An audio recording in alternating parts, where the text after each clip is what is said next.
جی السلام علیکم۔ السلام ورحمۃ اللہ۔ مولانا میں انصار عزیز بول رہا ہوں مولانا بینک سے۔ جی جی فرمائیے۔ مولانا آج آپ کا ایک بیان چل رہا ہے اور بعض میڈیا والے آپ کے بیان کو غلط رخ دے کر کے یہ دے رہے ہیں۔ میرا سوال یہ ہے کہ کیا آپ نے یہ بیان دیا ہے کہ رام جو ہے وہ امام الہند تھے، کیا یہ آپ کے حوالے سے بات کہی ہے کہ کیا اور حوالے سے بات کیا آپ؟ میری یہ بات جو ہے ابھی بھی ہوئی ہے، اور اس سے پہلے جب مارچ 8 میں ہیومینٹی ویلفیئر بورڈ ہم نے قائم کیا تھا تو اس موقع پر حضور اکرم صلی اللہ علیہ وسلم کی نعت میں اشعار پیش کیے گئے، اور علامہ اقبال نے جو اشعار رام کے بارے میں کہے ہیں وہ سنائے گئے، جو اشعار بدھ کے بارے میں کہے ہیں وہ پڑھے گئے، جو اشعار گرو نانک کے بارے میں کہے گئے وہ پڑھے گئے۔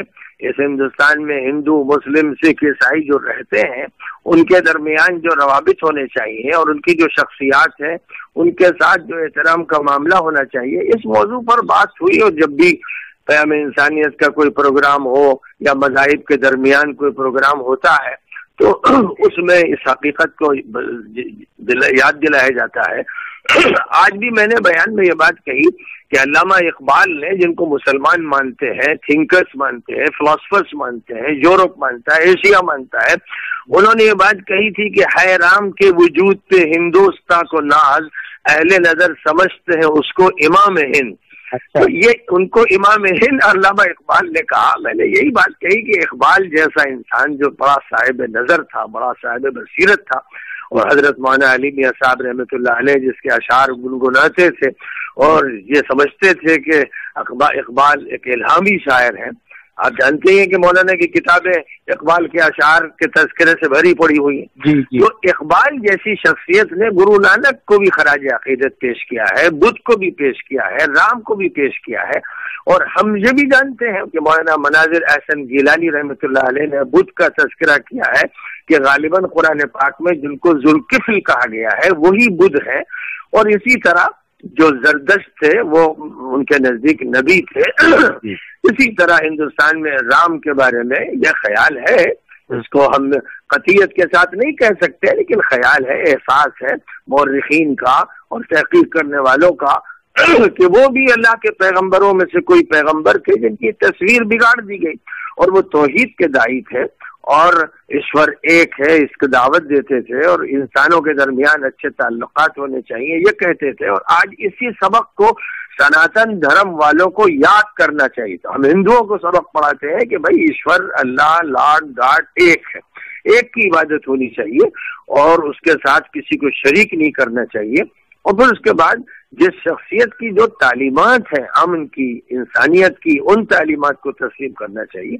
یہ ساری باتیں ہو رہی تھی اور یہی بیان دیا تھا، یہ بیان این ڈی ٹی وی پہ آیا، یہ بیان انڈیا ٹی وی پہ آیا، یہ بیان ہمارا آج تک پہ آیا، بہت سے ٹی وی کے لوگ آئے اور ان کے ساتھ بات ہوئی، تو کسی کے ساتھ یہ بات ہوئی۔ اب یہ جو آپ کا ملی چینل کہلاتا ہے، یہ ہے ایک دلی سے ایک ہے چھوٹا موٹا اخبار، یہ کیا کہتے ہیں، بہرحال مطلب اخبار، بعض اخبارات اور یہ ملی چینل، اس کی تو آپ جانتے ہی ہیں کہ شرارتیں ماضی میں کتنی رہی ہیں، ہر بات کو موڑ توڑوں کے بیان کرنا، ادھر کی ادھر لگانا اور جھوٹی باتیں گڑنا، یہ بہت سے اخبارات کا رویہ ہے، اور انہوں نے ہی ملک کے حالات خراب کیے ہیں۔ یہی لوگ کبھی اتحاد نہیں ہونے دیتے، یہی لوگ بھائی چارے کا ماحول قائم نہیں ہونے دیتے، فتنے پیدا کرتے ہیں۔ تو اب ضرورت اس بات کی ہے کہ مسلمان اور ہندو یہ سمجھے کہ اس ملک میں ہمیں رہنا ہے، بھائیوں کی طرح رہنا ہے، انسانوں کی طرح رہنا ہے اور اپنے مسائل کو حل کرنا ہے۔ اب چونکہ پرسنل لا بورڈ اور جمعیت العلماء سب کا اتفاق ہے چیف جسٹس کی اس درخواست پر یا مطالبے پر کہ آپ لوگ آپس میں مسئلے کو طے کر لیجئے، تو سب نے اتفاق کیا، سنی وقف بورڈ نے اتفاق کیا، پرسنل لا بورڈ نے اتفاق کیا اور جمعیت العلماء نے اتفاق کیا۔ ایک سال پہلے جو بات میں نے اور روی شنکر نے شروع کی تھی اس پر سب کا اتفاق ہو گیا۔ اب اگر اختلاف ہے تو ہندوؤں میں ہے، تو ہمارا یہ کہنا ہے کہ بھائی ہندو بھائیو تم بھی اپنے اختلافات ختم کرو، ملک میں مل جل کر رہنا سیکھو اور اس ملک میں امن اور سلامتی کی کوشش کرو۔ یہ اصل پس منظر ہے اس بات کا۔ اب اس کو موڑنا توڑنا یہ کتنی خبیث حرکت ہے، یعنی کتنا انسان بگڑا ہوا ہوتا ہے کہ وہ ایسی باتیں منسوب کرنے کی کوشش کرتا ہے کہ جس میں کسی کو ڈیمیج کرے, کسی کو بدنام کرے. تو ظاہر ہے کہ ان سے تو اللہ ہی نمٹے گا, ان سے اللہ ہی نمٹے گا. وہ کرامن کاتبین ان کی حرکتوں کو لکھ رہے ہیں, فرشتے ان پر آسمان سے لعنت کر رہے ہیں, ان کذابین پر, جھوٹوں پر. تو بہرحال ان کا علاج تو انشاءاللہ ہو جائے گا.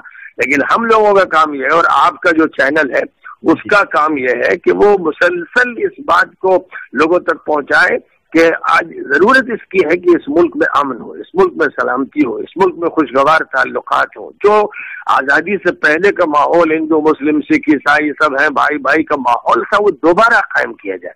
اگر ہم یہ چاہتے ہیں کہ اس ملک کو ورطۂ حیرت سے نکالا جائے, دلدل سے نکالا جائے اور آپس کی کشیدگیوں سے نکالا جائے, تو اس کا راستہ صرف اور صرف یہی ہے. اب ہمارا جو کہنا ہے کہ بھائی ایک مسجد کے بارے میں ہم لوگ شریعت اور اسلام کے وسیع دائرے پر نظر رکھتے ہوئے یہ فیصلہ کرتے ہیں کہ اسے منتقل کر دیں دوسری جگہ, تاکہ جھگڑا اور تنازع نہ ہوتا رہے, اور مسجد میں جو کام ہونا چاہیے, نماز, ذکر, اعتکاف, تلاوت, تعلیم, تربیت, یہ سارا کام مسجد میں ہو. تو ہم مسجد بنانے کی فکر کریں. اور 1949 سے وہاں مندر بنایا جا چکا, 92 میں مسجد کا ڈھانچہ بھی ختم کیا جا چکا. صرف جھگڑے کو زندہ رکھنا یہ سیاسی چالاک لوگوں کا کام ہوتا ہے, مذہبی لوگوں کا کام یہ نہیں ہوتا ہے. ساتھ ہی ساتھ ہمارا مطالبہ پہلے دن سے یہ ہے کہ سپریم کورٹ کے ذمے پھر یہ ہوگا کہ یہ ضمانت دے, اس ضمانت کو باقاعدہ ایک معاہدے کی شکل میں طے کیا جائے کہ آئندہ کسی مسجد, کسی مدرسے, کسی خانقاہ, کسی درگاہ کو نہیں چھیڑا جائے گا. یہ ایک فیصلہ ہو. اگر یہ فیصلہ ہوتا ہے اور پھر اس مسجد کو ہم شفٹ کرتے ہیں تاکہ مسجد قائم ہو, مسجد آباد ہو, تو یہ بہت بڑا فیصلہ ہوگا, مسئلہ حل ہو جائے گا. پھر اس کے بعد جو کچھ وہاں ہو چکا, اب حالت اضطراری ہے, ہم خود جانتے ہیں کہ ملک میں کیسا ٹینشن ہے اور کیسی فضا بنائی گئی ہے. اس حالت میں ہم کو مسجد عافیت کی جگہ منتقل کرنی چاہیے. اور کیونکہ حضرت عمر رضی اللہ تعالیٰ عنہ نے یہ عمل کوفہ کے شہر میں خود کیا کہ ایک مسجد کو ایک جگہ سے منتقل دوسری جگہ کر دیا اور اس جگہ پر کھجور کا ایک بازار قائم کر دیا. اگر نارمل حالت میں مسجد ہٹا کر بازار بن سکتا ہے, اور اب جانتے ہیں کہ سعودی حکومت میں تو مسلسل مسجدوں کی جگہ بدلتی رہتی ہے کسی توسیع کے لیے یا سڑک بنانے کے لیے, کیونکہ فقہ حنبلی میں جائز اور فقہ حنفی میں بھی اس کی نظیریں موجود ہیں. تو ایسی شکل میں ہم کو شریعت کے 1% بھی اس پہلو کو سامنے رکھنا چاہیے جس کے ذریعے سے امن اور شانتی قائم ہو, مسئلہ حل ہو, اور مسجد کا جو رول ہے, مسجد کا جو کردار ہے وہ ادا ہو. مسجد کو جھگڑے کی جگہ رکھنا اور جھگڑا جاری رکھنا 25 سال گزر گئے, ہزاروں انسانوں کی جانیں چلی گئی, عورتوں کا ننگا ناچ کروایا گیا, کتنے انسان ذبح کر دیے گئے, یہ سب ہو چکا ہے. اس لیے بہتر شکل یہی ہے کہ اس مسجد کے بارے میں یہ طے ہو کہ اس کو الگ ہم بنائیں گے اور ایک اسلامک یونیورسٹی بھی ساتھ ساتھ بنائیں گے, اور بقیہ کسی مسجد یا کسی مدرسے یا کسی خانقاہ یا کسی درگاہ کو یا کسی قبرستان کو نہ چھیڑا جائے, اس کی ضمانت مانگیں گے. تو اس سے بہتر میں نہیں سمجھتا کوئی حل ہے, ورنہ ظاہر ہے کہ پھر حل نہیں ہوگا, پھر انتظار لوگ کرتے رہیں گے اور ملک کی فضا خراب ہوتی رہے گی. صحیح بات ہے مولانا, صحیح بات. شکریہ مولانا, جزاک اللہ. وہی سوشل میڈیا میں پھر جو ہے آپ کے نام سے کچھ الگ الگ قسم کی خبریں آ رہی تھیں, اور بس وہی کہ سوشل میڈیا میں ایک زمانے میں حدیثیں گڑھی جاتی تھی, وہ کذابین وبائین کہلاتے تھے, جھوٹے لوگ. وہ جھوٹے حدیثیں کرتے تھے, حضور کی طرف منسوخ کرتے تھے. وہ اتنے جری تھے کہ حضور نے یہ کہا نہیں کہا ہوتا تھا. آج حضور کے ہی خاندان کے ایک چھوٹے سے فرد کے بارے میں یہ جو آپ رویہ دیکھ رہے ہیں وہ انہی لوگوں کا رویہ, انہی کذابین وبائین جھوٹے لوگوں کا, جن پر اللہ کی لعنت, فرشتوں کی لعنت, پیغمبروں کی لعنت فرمائی گئی ہے. صحیح بات ہے. ٹھیک ہے مولانا, شکریہ, جزاک اللہ خیر, آپ نے وقت دیا مجھے. جزاک اللہ. السلام.